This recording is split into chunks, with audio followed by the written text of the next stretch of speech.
جراح الأمة الثكلى تنادي فهبوا يا بني قومي أسودا أعيدوا للدنا أمجاد عصر وفلوا بالحديد لنا القيودا أقيموا بالحمى حصنا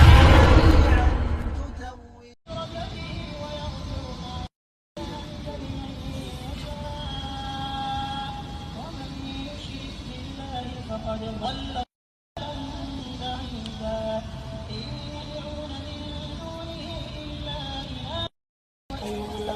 Are you okay, mate? Are you okay? Do you like the Quran? It makes you. What makes you feel? Really? Why are you crying? It's beautiful.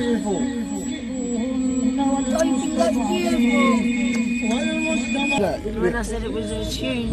This is the word of God. Yeah, la ilaha illallah. Oh, bless you. Yeah. Allah guide. Allah guide. Bismillahirrahmanirrahim. Apa kabar Kofizen semuanya? Semoga kita selalu dalam lindungan Allah Subhanahu wa taala. Kofizen semuanya, ada video yang sangat menarik. Ada seorang wanita yang tiba-tiba dia menangis. Bahkan dia nggak bisa berdiri. Dia tertunduk, dia bersedih sekali. Menangis, hatinya menjerit ketika dia mendengarkan bacaan Al-Quran. Ini luar biasa. Ternyata orang-orang non-Islam yang mau menggunakan akal dan pikirannya, mau menggunakan hatinya secara terbuka, ketika mereka dibacakan ayat-ayat Al-Quran, sebetulnya hati mereka bergetar dengan sangat hebat.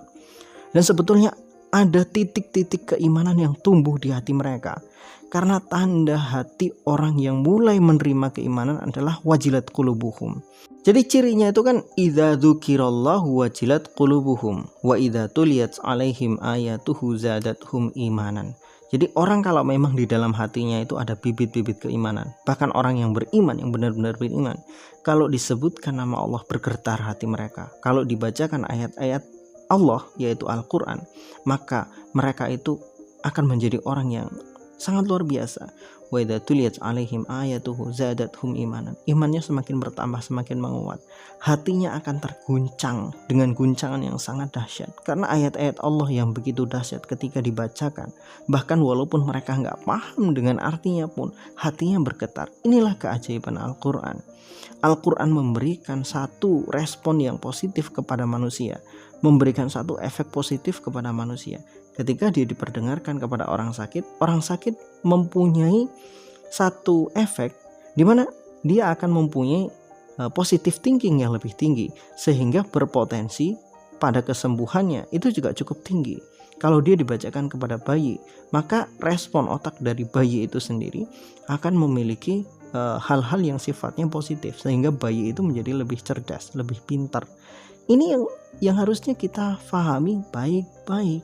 Makanya orang-orang kafir sebetulnya kalau mau menggunakan akal pikiran mereka dan hati mereka secara terbuka, mereka akan menemukan kebenaran Al-Quran, bahwa Al-Quran itu betul-betul firman Allah Subhanahu wa taala. Ketika dibaca, hati betul-betul tergetar dan tersentuh olehnya, dan tidak peduli siapapun. Makanya kalau Anda pernah nonton film V for Vendetta, itu kan jelas sekali itu. V for Vendetta itu ada satu kutipan di dalam film itu yang mungkin dibenci oleh orang-orang non-Islam. Di situ ada seorang yang dia menyimpan Al-Quran, tokoh politik, pokoknya tokoh politik. Dia menyimpan Al-Quran di dalam rumahnya. Kemudian wanita bertanya sama dia, apakah kamu seorang muslim? Kok kamu menyimpan Al-Quran? Kemudian orang itu berkata, saya bukan orang Islam. Emang apa salahnya untuk menyimpan satu keindahan? Memang apa salahnya mempelajari sebuah keindahan?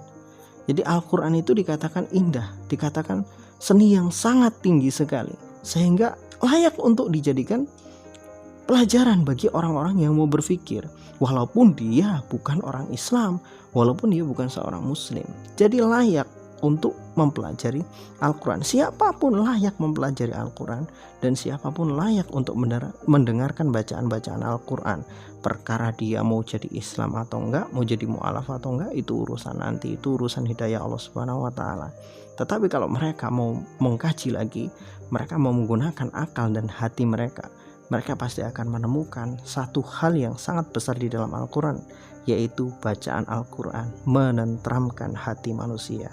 Wallahu a'lam bishawab.